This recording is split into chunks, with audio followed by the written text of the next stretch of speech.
And I really like, and this is just sort of a quick win for some people that are listening if they want to just play with this themselves. I really like for fat loss and muscle gains, starting out with a ratio of 30% protein, 50 to 60% fat, and then 10 to 20% carbs.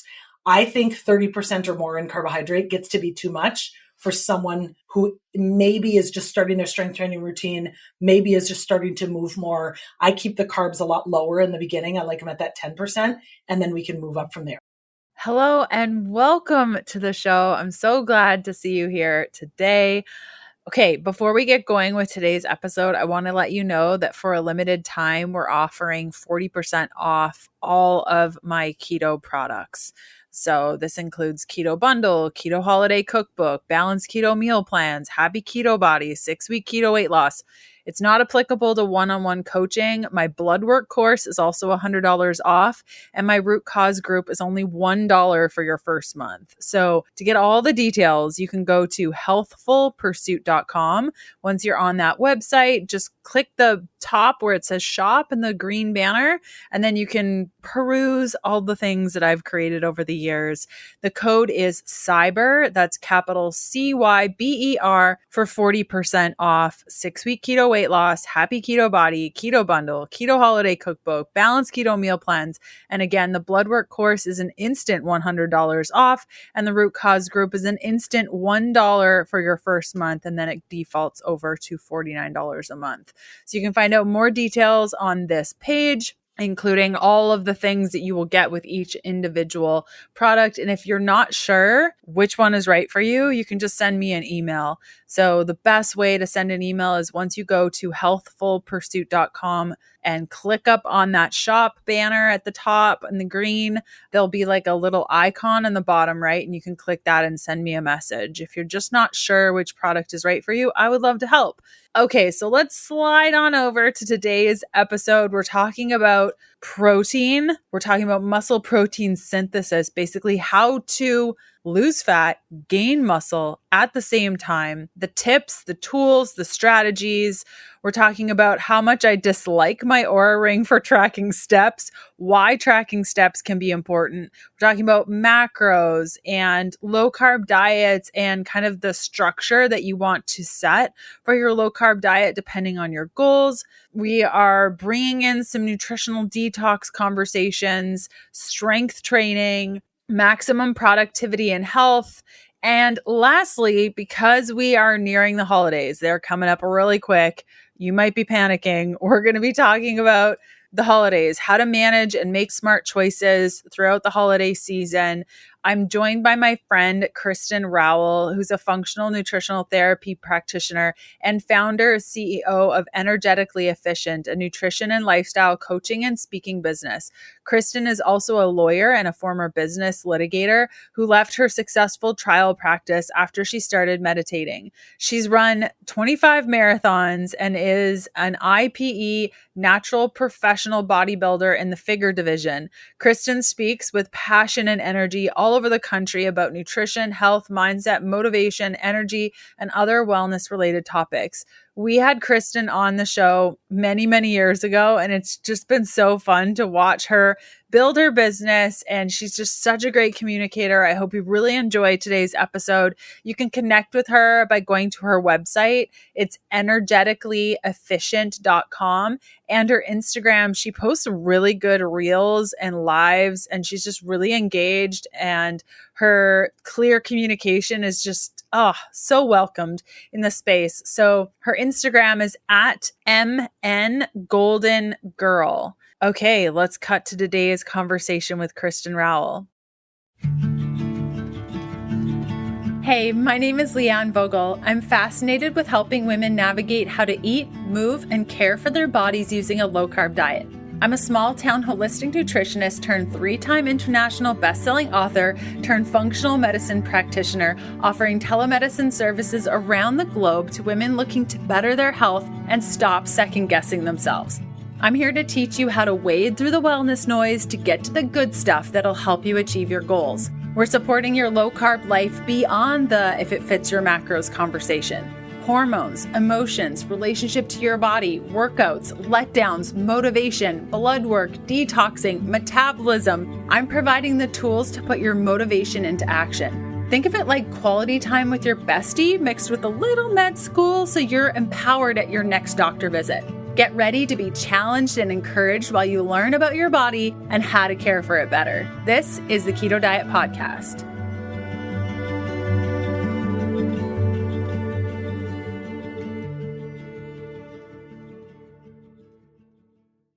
Hey, Kristen, how's it going? I'm great, Leanne. How are you? I am so good. We were talking right before we started recording. It has been a hot minute since we've chatted on the podcast. I think the first time we had you on was like fall 2018. I think that's right. I was looking back also. I think it was 2018. You were one of my first podcasts because at the time I was still lawyering and then moving into this transition of this new career. So it's so fun. Oh my goodness. So much has changed. 5 years. I feel like we look more fabulous. So that's great. Agreed. What have you been up to? Like, tell us, I know I did like your official bio, but tell us a little bit about what lights you up and what you're doing now. Yeah, awesome. So the short version, because I could talk about that for an hour, is I left the practice of law in June of 2019. And that really happened after, in the fall of 2017, I started meditating. So I'm sure in the last episode, we talked all about meditation, but that was really the catalyst for me to realize I'm here to do something more than just lawyer. And I don't think lawyering is bad. I loved my work. I loved my partners. I loved my firm. And the reality is I just evolved out of it. So I got to that point in life where it's like my soul wants to do something different. And so that's when I started to make a change. I left the practice in 2019. I went back to school for nutritional therapy. And now I run a business. It's called Energetically Efficient. And I run a business from home, largely out of Minneapolis, Minnesota, where I'm based. But I have clients all around the country. I've had clients in other countries. And I speak at a lot of conferences around the country as well about nutrition, lifestyle, and all sorts of topics related to that. What's like your thing right now that you're really excited about educating others on? Like, what is that thing for you right now? Oh gosh, if there's one thing, I'd say a couple things. One is food related and one isn't. So in the nutrition space, and I actually was going to record a reel about this afternoon, I'm really interested in helping people understand, which is so nerdy, but just that the amino acid profile of the foods that we eat matters in terms of whether you can actually stimulate muscle protein synthesis and build muscle from the food that you eat. So not all protein is created equal. And I feel like there's such a misunderstanding about protein out there. So that's a huge one. And then separate from that, I've recently gotten into figuring out my human design. No idea whether you've ever explored this, but I'm kind of into it right now. So that's just something I'm doing fun on the side for me. Okay. Well, since I'm going to take the carrot and just go with the protein situation, what sorts of things are you learning? Because I just started supplementing with essential aminos probably about 6 months ago, and incorporating them into my fasting, which I'm loving so much. I would love to know kind of what you have, like, what's your thing about protein and how has it changed over the last 5 or 10 years? Because the layout of protein within the keto low carb space has definitely taken a turn. And I'd love to hear what that progression like was for you. Yeah. So I'd love, first of all, that you started taking essential amino acids. I'm so happy to hear that. I think everyone should consider exploring them or like practicing with them and see how it feels in their body. So I took a bunch of them yesterday because I was fasting all day yesterday. And then I took them this morning before I went to the gym because I was fasting. So I go back and forth. I don't know what ones you take, but I go back and forth between Body Health brand Perfect Amino tablets and then Kion Aminos. Those are the two that I found that I really enjoy.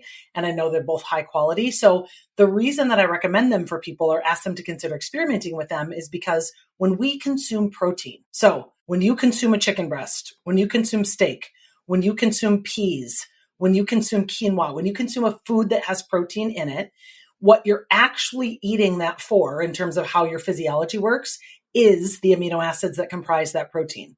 So there are 9 essential amino acids. There are 20 amino acids overall, but 9 of them are essential. Some people say 8, some people say 9. It depends on whether you count histidine. I do, so it's 9. Okay. So there's 9 essential amino acids. And what's really important is if you are someone who's interested in losing body fat and gaining lean muscle tissue, okay, which I always say those things can happen at the same time. I do this with my clients all the time. If that is one of your goals, we need to get you consuming protein, or really the amino acids underneath the protein, in an amount that is actually going to stimulate what's called muscle protein synthesis. So MPS, or muscle protein synthesis, is a thing that happens in our body. Okay. So it's a mechanism that happens in our body to actually create muscle. Obviously, we need to strength train also in order to really build muscle. But if you want to preserve muscle, and they've done a lot of research on this, if you want to preserve muscle or even build a little bit of muscle, absent of resistance training, as long as you're eating quality amino acids that stimulate muscle protein synthesis, you'll be able to do it. And this is true for women. They've done studies in women. I was just reviewing a study yesterday from 2020 where they compared a group of women and gave them whey protein to another group of women, and they gave them collagen protein, and they compared what that would do for muscle building. And they used that group with resistance training and without. So they compared like what happens. And by a landslide, the whey protein and strength training group gained the most lean muscle tissue as compared with the collagen and strength training group. And why is that? It's because collagen and whey protein have totally different amino acid profiles. So this is what I get excited about, because they think that all protein is created equal. And collagen has been such a buzzword in the last 5+ years. But the truth is collagen doesn't have the necessary amino acids to stimulate muscle protein synthesis by itself. So on a client's meal plan, if I'm creating a meal plan and I put a protein shake on there, their protein shake is typically going to have at least 1 scoop of whey with 1 scoop of collagen, because they balance each other out really well. And one way to think of it, Leanne, and this is what I tell people, many people have heard of what's called nose to tail carnivore, or eating nose to tail. Nose to tail means you're eating the muscle meat, like the chicken breast, along with the organs, which is like the chicken liver, right? It means you're eating the entire animal. That is the same way you can think about when it comes to protein powders. Whey protein, that's like the chicken breast, and collagen, that's like the chicken liver. So those two things together can do wonders for our body, because then we get the whole amino acid profile. And I can dive deeper into the actual amino acids too. Yes, completely. As somebody who is actually allergic to everything dairy, when I started planning on building a ton of muscle, there weren't a lot of super great options, which is why I ended up with the aminos. Because you're right, the collagen, it's going to be lacking in tryptophan, though it's a great supplement. And I love that imagery of nose to tail. We want to include the collagen, but is collagen the number one protein? No, but it's a great supplement to what we're already doing. And so that's why I started looking into the essential aminos, because I knew that there was though I do bone broth protein and it has a better profile than just regular collagen, it's still not going to be as awesome as whey. And so, yeah, to kind of full circle around with the essential amino acids, understanding that the protein synthesis piece is so absolutely essential. And it's cool that you're kind of playing around with fasting and using it as well. That's something I've just started doing. And I've liked the results so far, but yeah, couldn't agree with you more. I love that imagery. Now you mentioned something, and I kind of want to detail it a little bit. You said losing fat and gaining muscle. Yes, people can do this. And so there is a misconception that you either lose fat or gain muscle. In the biz, it might be called like bulking and cutting, and you can't do both at the same time. Can we go into what you see, why you say that this is the case, that we can lose fat and gain muscle at the same time? Absolutely. This is one of my favorite topics. And I swear part of the reason I'm here is to dispel the myth that those can't happen at the same time. So I've done it personally for myself, but more importantly, I do it for all of my clients.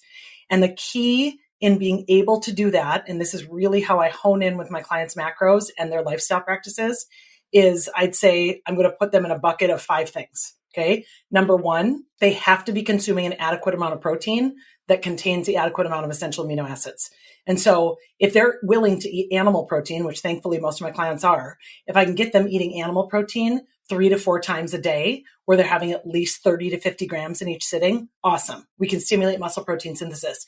If you want to do really aggressive with that and do almost like a bodybuilding style diet, you could eat exactly 30 grams 6 times a day, something which gives you about 200 grams of protein. That's a lot for most people, but you could. So number 1 would be protein. Number 2 would be they have to be strength training. So strength training is key to building muscle. So I don't care if people are doing body weight exercise at home with push-ups and lunges and squats and those things that are super slow and controlled, where you're actually breaking down your muscle tissue and you're creating the stimulus that causes you to get to what's called momentary muscle failure. That's a huge piece of it. So protein is number one, strength training is number two. Number three, and I tell all my clients, we have to get you moving at least 10,000 steps a day. So my minimum every day is 15,000. So I use an Oura Ring to track it. And the reason I use an Oura Ring is compared to an Apple Watch or Garmin or Whoop or any other fandangled devices is because I like that it's minimally invasive. I like that I can sleep with it.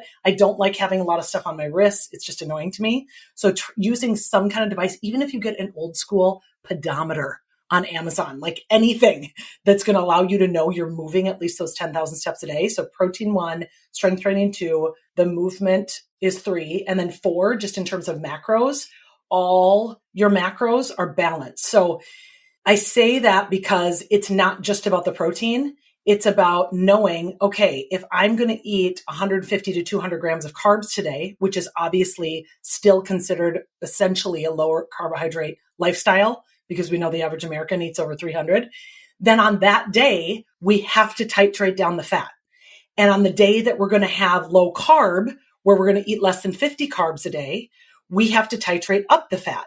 But protein is the thing that needs to remain constant and stay at that high number. And I recommend for most people who want to put on muscle and lose body fat that they can do 1 gram of protein per pound of body weight.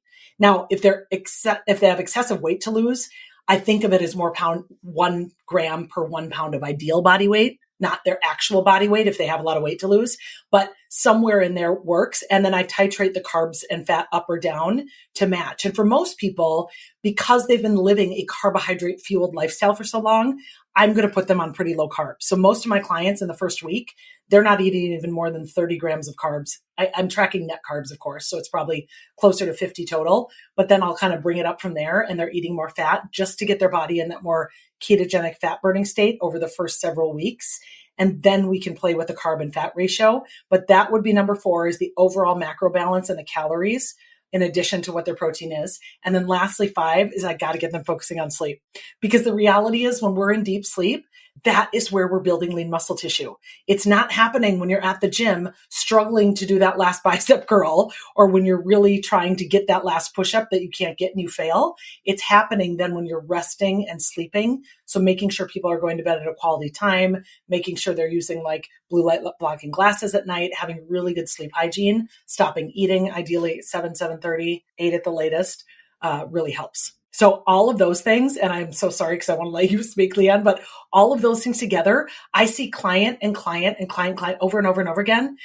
Because I have them do bod pods when they start with me, and then bod pods halfway through it at the end. Their body fat is coming down and their muscle is going up, and it's so fun to watch. Yeah, I feel like we're totally twinning in our coaching because that's exactly what I do.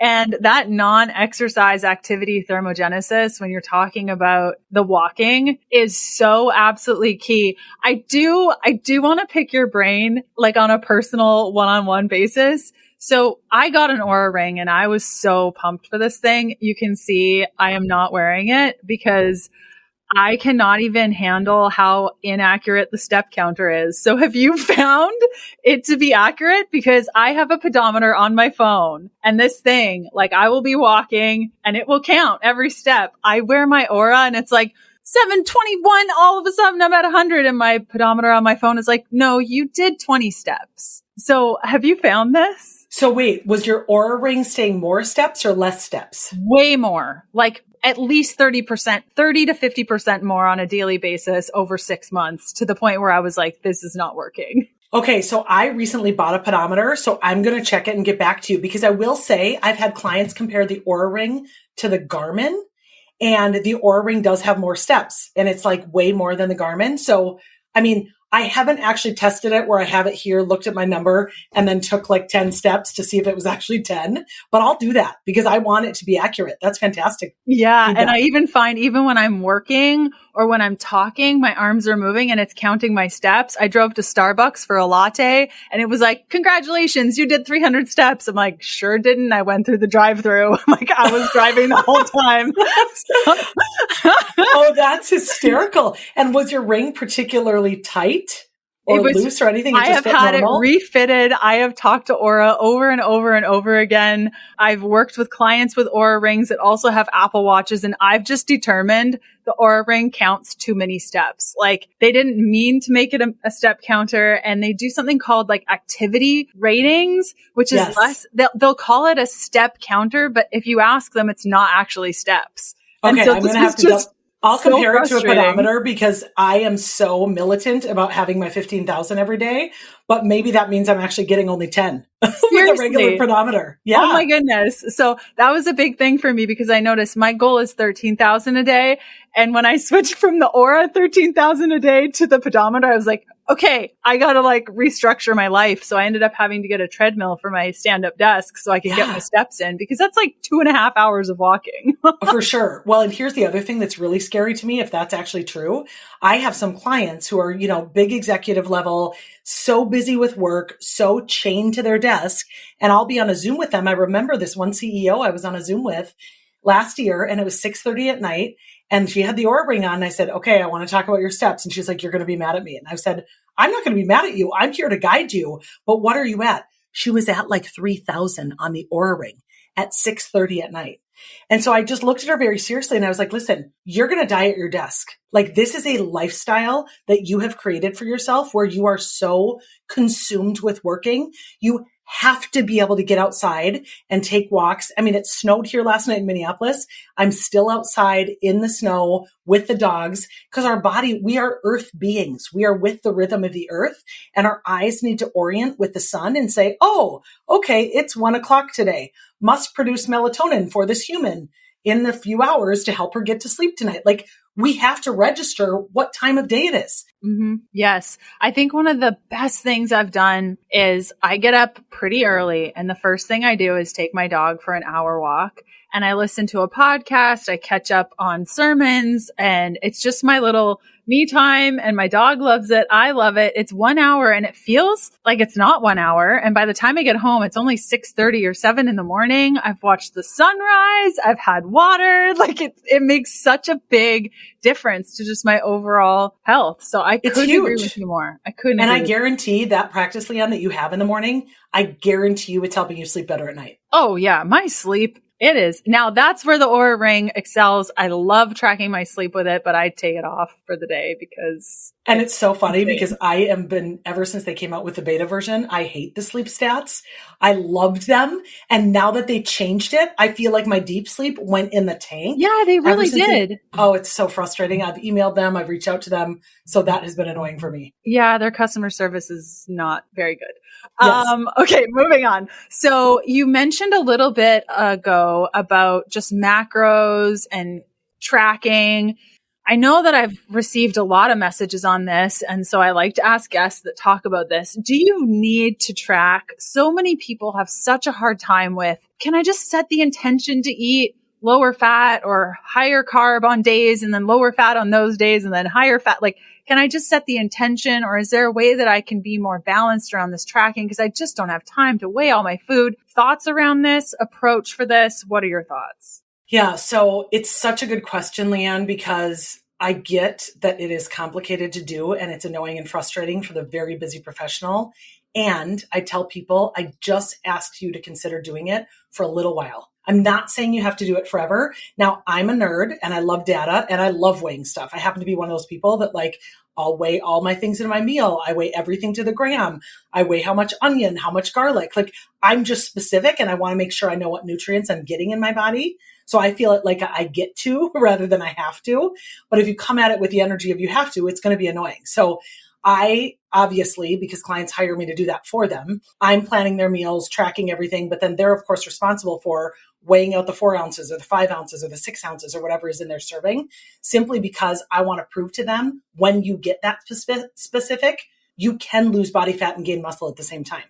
Otherwise, we're guessing. And the reality of our modern American society today, and I get that there are people from other parts of the world who listen to this too, but no matter where you are, for the most part, there are too many oversized portions of things, hyper palatable foods available. It's just so easy in our society to think that you know what you're eating when you're really not. So I always say, test, don't guess.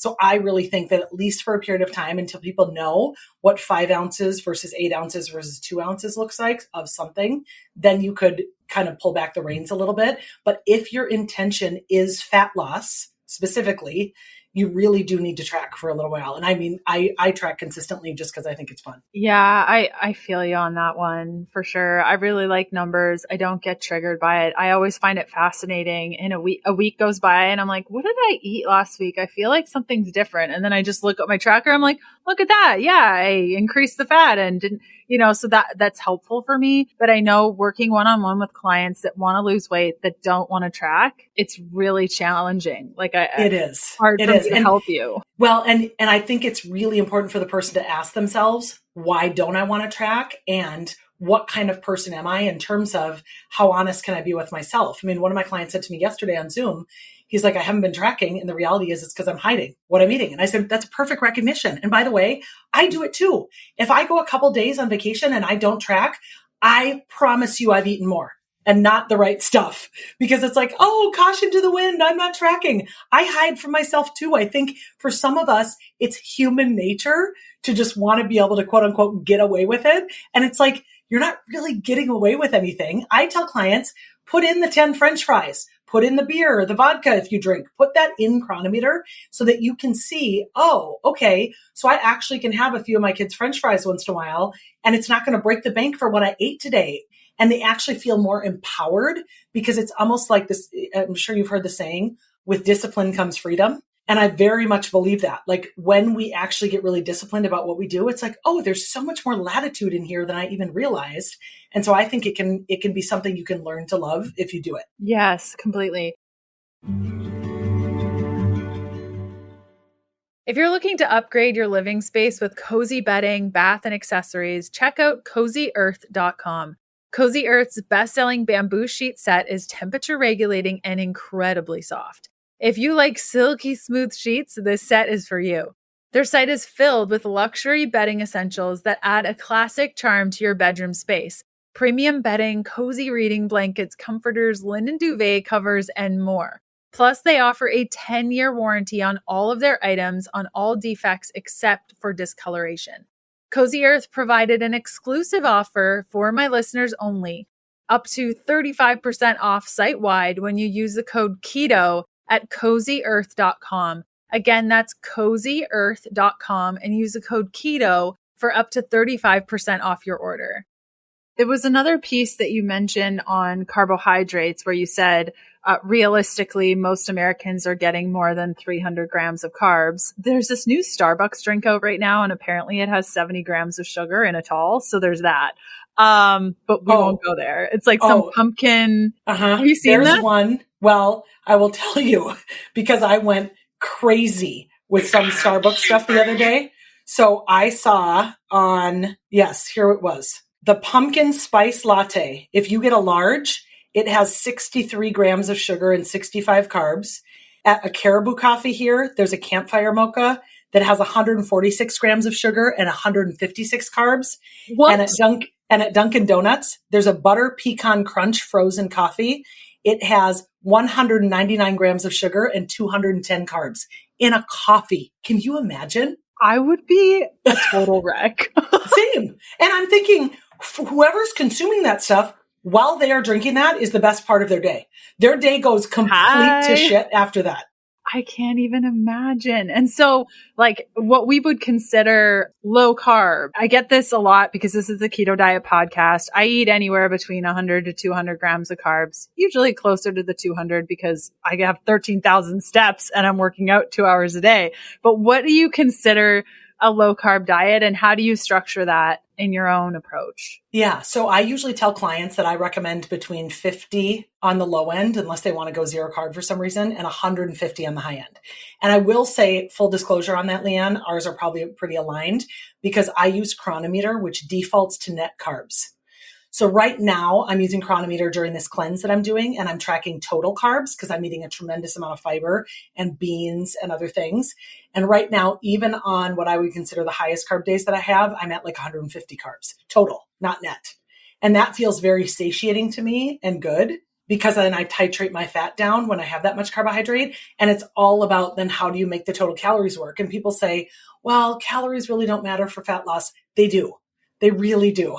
You really have to keep them within a guide, in some guardrails. So what I do is I have my clients first get a BOD pod, and then I use either Chronometer or the Mifflin St. Jeor equation or something to figure out what is their resting metabolic rate. I do have some clients that go and get a resting metabolic rate test, which is great because just I'm sure your audience knows this, but just for a recap, resting metabolic rate is if I laid in bed all day and I didn't get up, I didn't brush my teeth, I didn't pee, I didn't blink, how many calories would I burn just at rest? And so that's your resting metabolic rate. And for most women who I see get tested, they are somewhere between about 1,100 on the low end. And depending on their size, if they're a bigger female starting with me and they have a lot of weight to lose, they could be up to as much as 2,000.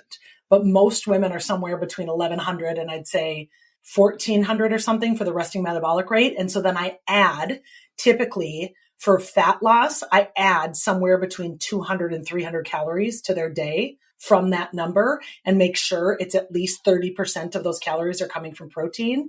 And then it might be the carbs or the fat go up. And I really like, and this is just sort of a quick win for some people that are listening if they want to just play with this themselves. I really like for fat loss and muscle gain, starting out with a ratio of 30% protein, 50 to 60% fat, and then 10 to 20% carbs. I think 30% or more in carbohydrate gets to be too much for someone who maybe is just starting their strength training routine, maybe is just starting to move more. I keep the carbs a lot lower in the beginning. I like them at that 10%, and then we can move up from there. I don't know if you feel that way about it.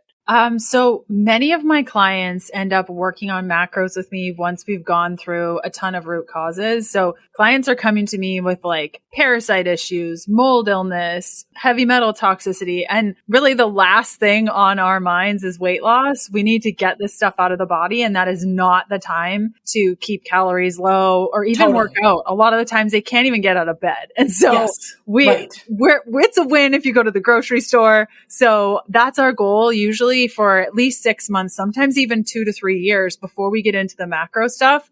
So by the time we are adjusting macros, going to the gym, building muscle, I have a very good idea of whether or not they're more carbohydrate burners, like a slow oxidation rate, or if they're a fast oxidation and require more fats and less carbohydrates. And so I would say 80% of my clients are more in a slow oxidation state, meaning that they're going to thrive more on carbohydrates and lowered fats than on the opposite of high fat carbohydrate, like low carbohydrates. So if I get a fast oxidizer and they have done testing with me and they're in mold, I'm going to recommend a ketogenic diet right off the bat, and they're going to be doing that. So it really depends on the individual, but oftentimes I don't even know if I've had a client come directly to me for macros only. I can't think of one. I think it's always, let's get started with the root causes, see how your body responds. And then when we're ready to lose weight, I have a good sense of where they need to be. And yeah, I would say maybe 20% of them are on a ketogenic diet, like strict ketogenic diet. And the rest of them are kind of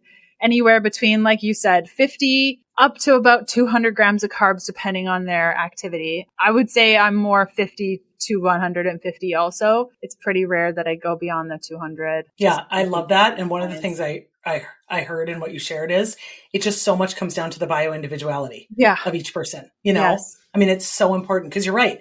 I have some people who, when they start with me, they're in such a high fight or flight stress state that there's no way I'm introducing intermittent fasting into their lifestyle. There's no way, you know, so those people need more carbohydrate, more calming, like macronutrients. And then the other thing is, because I run this cleanse every quarter and I do this detox, I get most of my clients doing a cleanse at some point, and that's going to be more fiber and more carbohydrates. And then it just totally changes their gut microbiome, because so many people are doing this really, really, really high fat, and then they're having like loose stools all day long, and they aren't realizing that, wait a second, I might need to actually give my body more of the raw materials to create the short chain fatty acids, to create butyrate, to have like a better cocktail in my microbiome, so to speak, to be able to make my digestive system work better. Yes, completely. I do a lot of GI maps from Diagnostic Solutions in my practice, and the amount of individuals who have low friendly bacteria, specifically Akkermansia, I see low a lot due to their strict low carbohydrate diets for a really, really long time.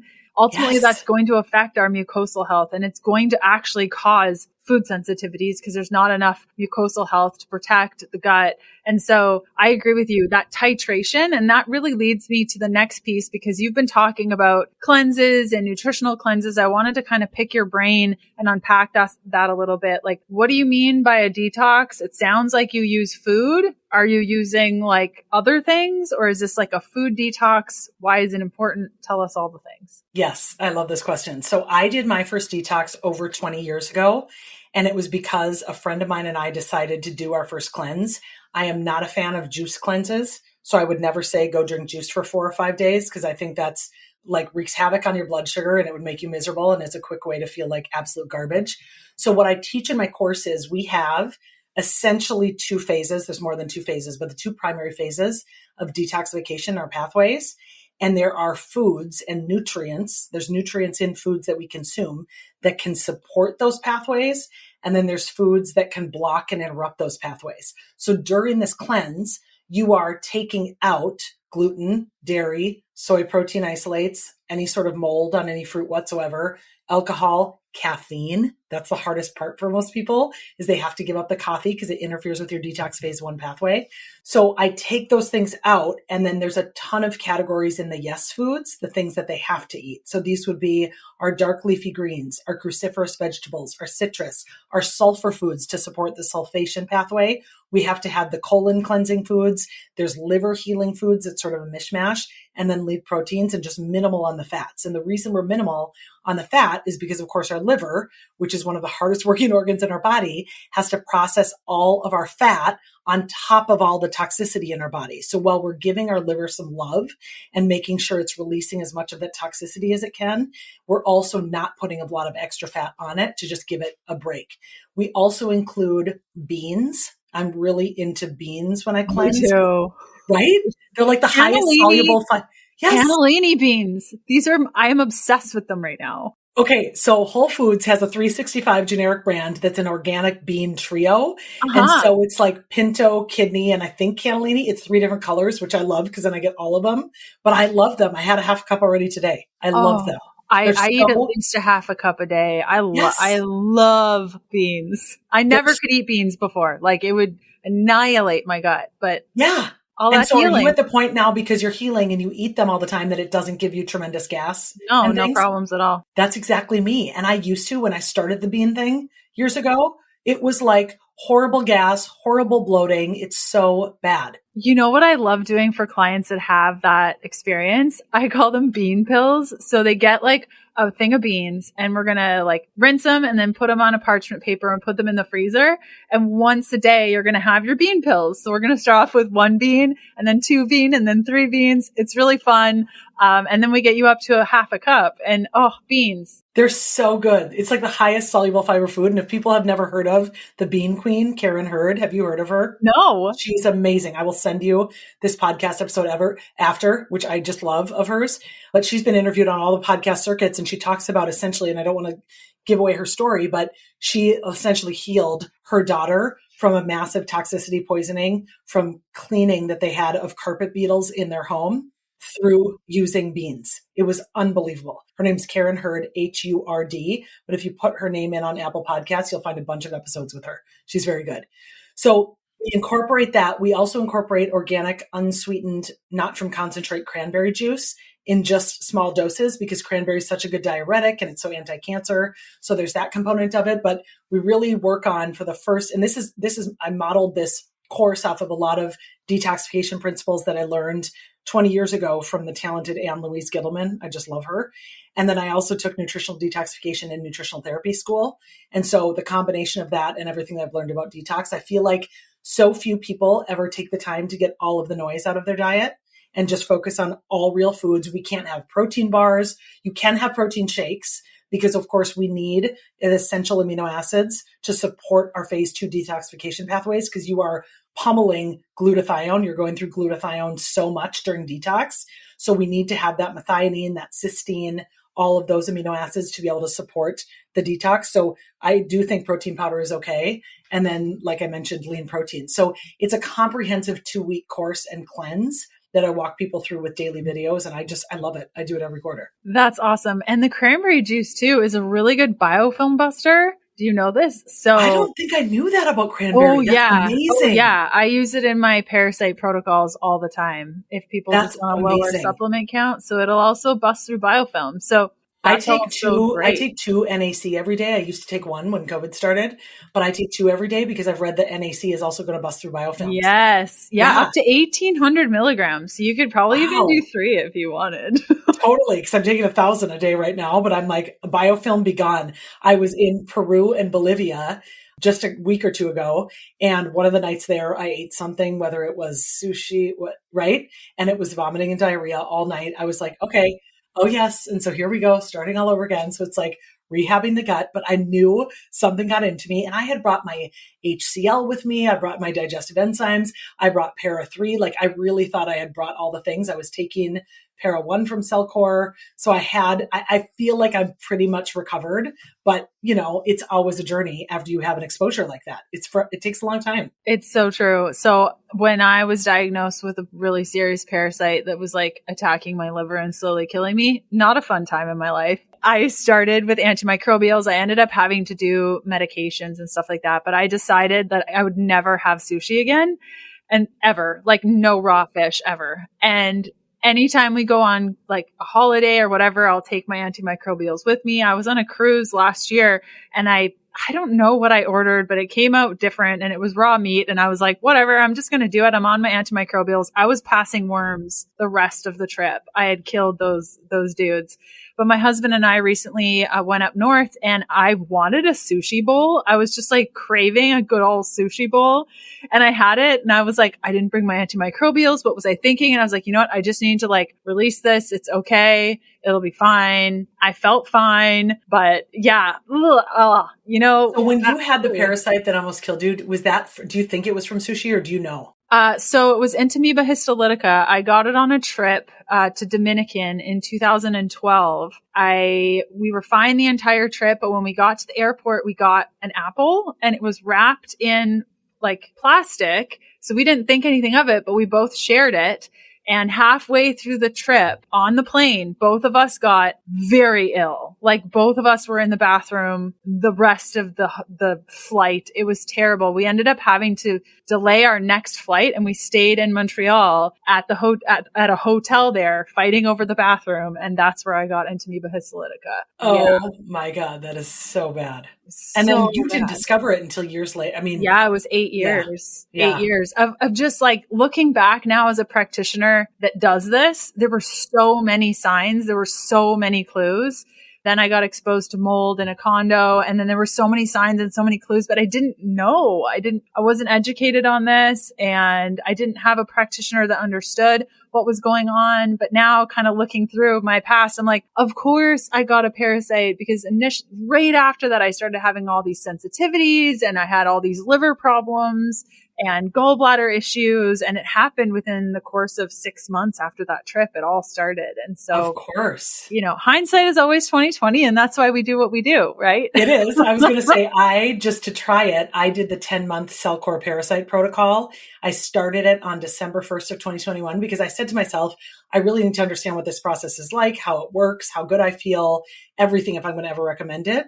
So I started on December 1st of 2021 and on January 6th, I passed my first parasite in the toilet and I saw it. And I was like, I was so excited about it. I'm like, okay, we're killing them. They're getting out. It really works. It's so fascinating. And it's crazy because 70% of parasites you won't even see. And so mine, sadly, the ones that I really needed to kill, I didn't see, but those worms that I passed on the cruise ship, I was like, this is absolutely disgusting, but also so awesome. It is so awesome. I was just thinking of this weekend is the end of my cleanse. So a lot of times what I do on Saturday night is a liver and gallbladder flush, which is just another like amazing thing to get stuff out of you and to be able to see what comes out of you. So I may do that again on Saturday night. I don't know if you've ever done one of those, but they're so powerful. I have, because of the damage that Entamoeba histolytica did to my liver. I can't do like really intense liver things, maybe in a couple of years, but I do take clients through liver flushes and they are some powerful stuff, but you really have to be prepared emotionally for the release. You do. So that's one of the reasons I do at the end of my cleanse because you spent 2 weeks loving your liver. I spent all of last week, Leanne, honestly, being like irritable, annoyed, angry, crabby. It's because my liver is like getting some love and all of it's being released. The toxicity and that cellular energy that you hold on to, it is so real. The emotion in your liver, real? it's crazy. I'm fascinated every time I do it. You know what? It's funny. My husband has become so in tune with me over the last 15 years that when I get liver angry, he can point it out. He's like, are you doing something to your liver again? I'm like, yeah, I started a new supplement, whatever. Right. Right. I love that. That's so good. So a little bit ago, you were talking about strength training and you mentioned you don't care if it's like body weight, slow and controlled. Are there certain things that we need to be looking at with a proper training program? I know that there's like two camps of people. One camp that's like, tell me the bare minimum to do to like just get by. And the other camp is convincing them that rest days are essential. So what's kind of your approach with the strength training pieces? Yeah. So I always say if I could get every one of my clients strength training at least twice per week and walking at least 10,000 steps a day, I'd be happy. So to me, strength training is so about quality over quantity. I see a lot of people going to the gym and just wasting a ton of time. And so people may be thinking, okay, Kristen, but then I don't really know what to do. I mean, let me be clear. I am not a personal trainer, but I am a professional bodybuilder and I have hired personal trainers to help me for so many years. So I have a good sense of what to do. And that is, you could work your entire body. If you do this efficiently, you can work your entire body and put yourself through a really, really good challenging workout in 30 minutes. And so I'll time lapse these and put these on my Instagram on occasion just to like give people some inspo, and I'll do them as posts just to get people to see what some of the moves are, because who wants to sit there and watch a 30-minute video? No one, but you can watch it on time lapse and be like, okay, this move, this move, this move. But it's really about whatever exercise that you're in, really only having to do that particular exercise one time to total failure. So by way of example, I may start out doing some split leg squats where I have one leg in front of the other, where you're almost, my left leg is in front, my right leg is in back, and I'm going down in a squat, but I'm counting down for 10, holding at the bottom for 10, and counting up for 10. Okay. You're not going to be able to do more than like 8 of those before you want to kill everyone in sight. They hurt. And then when you get to the next leg, it's even more painful. And so if you have, a workout buddy or a partner, or you can just challenge yourself to really count and stay in that, that's a really good way to destroy your legs. And then you might go immediately into doing like a wall sit. And you might start with 30 seconds. And then the next workout, you may try to go to 45 seconds. And the next workout, a minute. And see if you can work your way up to 2 minutes of a wall sit. But then even something for your upper body, like a push-up, if you're even having a hard time even pushing up at all, you can start from the top position of a push-up and just go down and count down slowly for 10. And then pick yourself back up again and count down slowly for 10 and just do the negative. And that will help you build a tremendous amount of lean muscle tissue. And see if you can do 8 to 10 of those. But thinking about how can I get myself to full fatigue in whatever this exercise is, and then immediately go on to the new exercise. That's what's going to give you the most bang for your buck. Yeah, that one's so hard for me. I often notice I'll be on my second set and I'll be like, I'm just pushing these things out. I'm not even, to like really slow down. And it's amazing how much more fatigued you can be when you just take your time on the eccentric part of the movement. So. Yeah, thank you for saying that too, because one thing people don't realize is because we have this concentric and eccentric part, but when I say I'm not going to the gym to lift weights, I'm going to the gym to lower weights. Lower them. Because the lowering is like, I don't know if I read it's like you're 40% stronger or 30%. It's a substantial amount stronger that you are on the negatives than you are on the positives. And so many people miss that amazing benefit that they could get in the gym by just always focusing on the actual curl instead of the lowering part, or the actual shoulder press instead of the lowering part. Like, don't just think of the pushing, think of the down as well.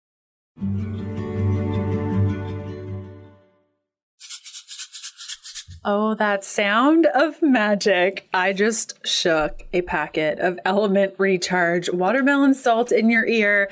And if you're anything like me, you just salivated because you know that your body needs copious amounts of sodium to maintain your ketogenic diet. Now, sodium is the body's great solvent.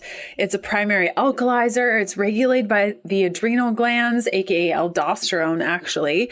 It regulates the blood pressure. It increases heart rate. It maintains fluid balance and maintains pH levels. It also influences stomach acid levels. So if you don't have enough sodium, you're not going to be making stomach acid. You're going to be welcoming in parasites and all those sorts of things. I say to my clients, think of your stomach acid like the initial wall that stops all those little critters from getting in. Sodium also influences cellular membrane permeability and so much more. In addition, it's not just sodium you're going to find in Element electrolytes. You're also going to find 200 milligrams of potassium. Did you know that the average body needs about 3,000 milligrams of potassium per day? I challenge you today to look at your food log and see how little potassium you're eating on a daily basis. This is a primary solvent mineral. Just like sodium, it's an intracellular mineral. It regulates the blood pressure with sodium. It maintains fluid balance, pH levels of the body. It influences cellular membrane permeability. It sensitizes the cell to thyroid hormone. So if you're having issues with your thyroid, the number one mineral you need to be thinking about is potassium. It also influences nerve conduction of the heart. It lowers heart rate, dilates arteries, and so many good things. So I just went through two of the three main minerals in Element electrolytes. Now, what I love about Element electrolytes is the flavor. They're really salty with 1,000 milligrams of sodium per serving. This stuff is good. I have it in my water bottle beside me. Now, I've been sharing Element for at least 2 years. I love this stuff, and Element has been so gracious with the offer for our listeners. You get a sample pack with any of your orders on Element. That's 8 single serving packets free with any Element order. This is a great way to try all 8 flavors and decide that watermelon salt is your favorite. No, I'm just kidding. It's my personal favorite. I love it. Same with the raspberry one, but you get to try them and let me know what you think. You can get yours by going to drinklmnt.com/KDP. This deal is only available through my link. You must go to drinklmnt.com/KDP to get your single serving packets for free with any order. Try it totally risk-free, and if you don't like it, share it with a salty friend and they will give you your money back, no questions asked. You really have nothing to lose and everything to gain, so you can shake your Element along with me. I always carry it around in my purse. I couldn't imagine my keto life without it. Yeah, it's so hard because you want to be out of the uncomfortableness that is whatever you're doing. You're like, if I just get to 12, then it's good. So boom, boom, boom, boom. And I see people doing it. I do it. And I'm always having, even this morning, I was doing shoulder press and I was like, Leanne, stay focused, start counting. Like 3 seconds at least. Give yourself 3 seconds on the eccentric because it's just, we're in these uncomfortable places. And I like the idea of the squatting and just, oh my gosh, 10 seconds sounds. It's torture. I made a face for sure. I made a face. You did. But on the counting down on the eccentric, like you mentioned, I think if people could just start with 2 and 4, 2 up, 4 down. So you're taking twice as long to go down that you are to go up on any exercise. And that could make a huge difference alone. You'll get that much more muscular benefit just by slowing down on the down. Yes. The tempo is everything. Okay. It really so is. We've talked a lot about body composition, weight. What are some of the signs of like maximum productivity and health outside of how you look? We talked a little bit about sleep. Yes. benefits. I love this question. Like, yeah. What are we looking at outside of, oh, my body looks so great? Because that takes time. Like we're talking years of progression and consistency. So what are we looking at in the short term to know that we're on the right track? How are we seeing maximum productivity and health on a week to week basis as we progress? That's a great question. I'm going to categorize it in 3 things. Number 1, what is your energy like? Do you have energy? Do you have slumps in the afternoon? Are you like falling asleep at your desk as you're working, or do you have consistent energy throughout the day? So that's 1. And that has to do with blood sugar, how you're feeding yourself, whether or not you are exercising enough to actually earn your sleep so that you actually get tired when you're sleeping and feel refreshed. So energy is 1. Number 2, I would say your moods, because moods is huge. I mean, if you're feeling brighter and happier, you're doing something right in terms of your lifestyle practices and your nutrition. And then 3, I would say, and this is such a big one, is cravings. Where are your cravings? Because your cravings tell you a lot about what is the state of my microbiome? What is the state of my blood sugar? How am I doing on my sleep? What, your moods are related to your cravings. So all of those things I think are interconnected, but I think just energy, mood, and cravings are 3 things to really take an honest look at and to say to yourself, how am I doing in those categories? Setting aside how I look naked, setting aside that piece of it. What are those 3 things doing?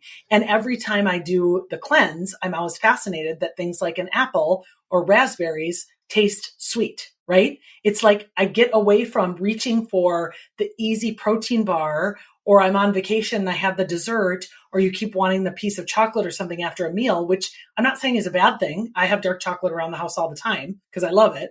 But we get in these habits of reaching for the more hyper-palatable stuff, typically to elevate our mood, to get us out of a cranky situation, to alleviate boredom, to help us avoid whatever task we don't want to have to do in that moment. So it's really asking ourselves sort of, what is it, the reason that I'm doing this? Where is this craving coming from? And then how am I doing with my energy and my moods? Yes, completely. I want to end our conversation talking about the holidays coming up, because we're a couple of days from Thanksgiving, then we're going to be going into Christmas. Really, in America, you guys are so strange that you have your holidays so close together. It is very stressful. It's like one full month of activities and eating. Do you have any tips for individuals that are getting quite nervous? Like, we just had Halloween and now we're into Thanksgiving, and then it's Christmas, and then New Year's. Like, what is your approach for your clients and even yourself when it comes to navigating this time of year? Yeah, I love this question because it's something that every single person struggles with around this time of year, whether they have quote unquote food issues or not, whether they're trying to quote unquote lose weight or not. It's just a difficult time of year because there is no shortage of temptation and things to allow us to have hedonic deviations, right and left. So I would say, again, there's probably only 3 things, but there may be more. Number 1 is it's really, really, really important to stay hydrated, because one of the things that I find over and over and over again with clients is that's one of the first things to go.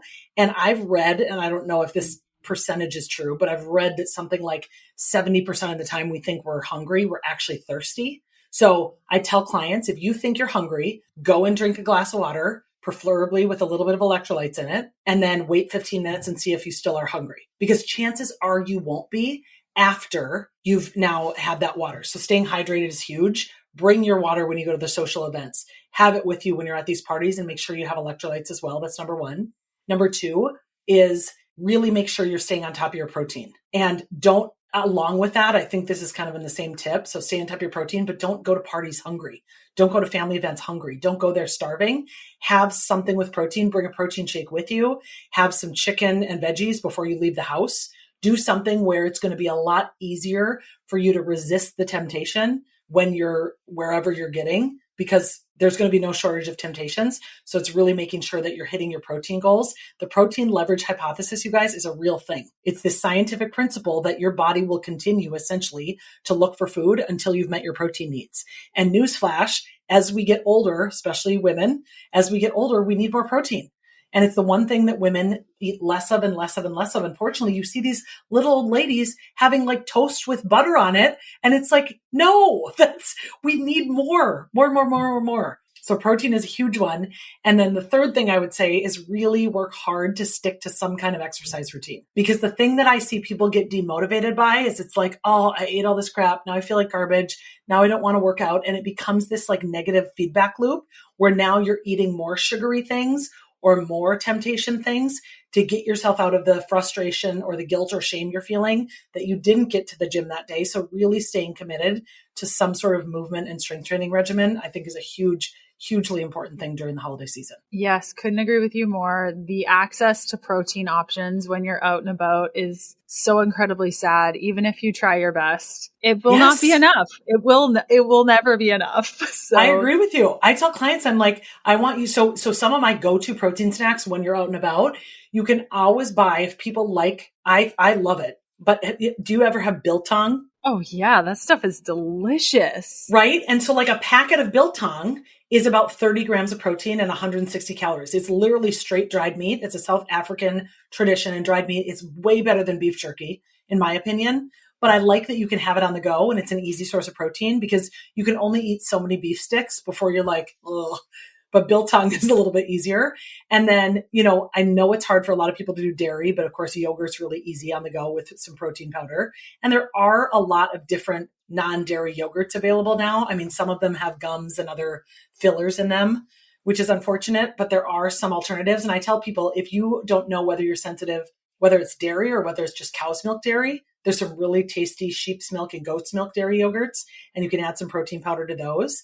And then, of course, if people can tolerate eggs, the hard-boiled eggs, taking a few of those with you. It's not enough protein, but I say 3 eggs and a couple of meat sticks will get you over that threshold, typically. Yes, completely. And I'm the girl who always says, I'll bring dessert so that I have a dessert there to eat and I don't feel like I'm missing out, and I'm bringing something that's healthier that I can eat. So I don't feel like, oh, look at all these other people eating the things that I can't have. I always find that to be just like a good motivating piece for me. Thank you so much for saying that, because that was the other one I was thinking of that I forgot to mention, which is bring your own dessert. And you don't even have to tell people it's a healthy or a low carb dessert or it has stevia in it or monk fruit instead of sugar. Don't care. No, don't even tell them, because then people are gonna be like, I don't want your weird healthy dessert. You don't even know it's healthy. Yeah. And they're always like, give me the recipe. This is delicious. I'm like, do you actually want it? Because there's no sugar in that and you're saying it's good. Yes, it's so good. No, that's a huge one. And then the other thing is, when you actually get to the event or when you're having your Thanksgiving meal or whatever, as annoying as it sounds, the order of operations in which you eat your food, of course, matters. And I wear a CGM all the time, and I test this all the time. If you eat your salad first, and then you eat your turkey, and then if you want after like some sweet potato or whatever it is, we often do Brussels sprouts and bacon, which are so delicious on Thanksgiving now. So I'll do the salad, the Brussels and bacon, the turkey, and then I'll have some sweet potato, and then whatever the healthy dessert is that I brought. Yes, in that order of operations really makes a difference. I'm not wearing a CGM right now, but do wear it often. And I've found time and time and time again, if you start with the sweet potatoes, it'll spike it up pretty good.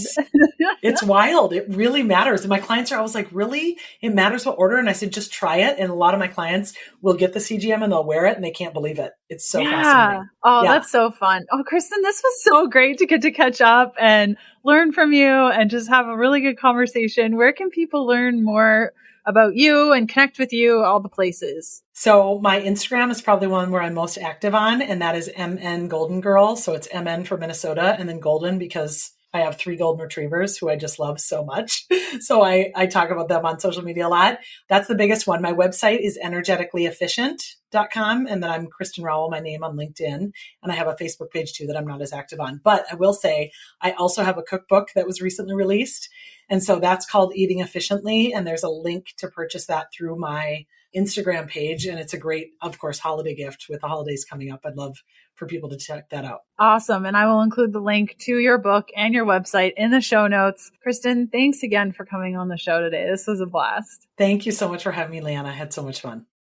I hope you enjoyed our conversation today with Kristen. Again, her website is energeticallyefficient.com and her Instagram at mngoldengirl. And then a little reminder here on the sale that I'm doing. If you go to healthfulpursuit.com/shop or just healthfulpursuit.com and look for that shop icon at the top right, use the code CYBER, CYBER, on all the things to get 40% off. And if you have any questions, that bottom right icon on any of those pages, you can connect with me, ask me questions. Would love to just help guide you on what product might be best depending on your goals. So have a great rest of your week, and we will see you back here next Tuesday for another episode of the podcast. Thanks for listening. Join us next Tuesday for another episode of the Keto Diet Podcast. Looking for more resources? Go to healthfulpursuit.com for keto meal plans, weight loss programs, low carb recipes, and oodles of free resources to get you going. The Keto Diet Podcast, including show notes and links, provides information in respect to healthy living, recipes, nutrition, and diet, and is intended for informational purposes only. The information provided is not a substitute for medical advice, diagnosis, or treatment, nor is it to be construed as such. We cannot guarantee that the information provided on the Keto Diet podcast reflects the most up-to-date medical research. Information is provided without any representation or warranties of any kind. Please consult a qualified health provider with any questions you may have regarding your health and nutrition program.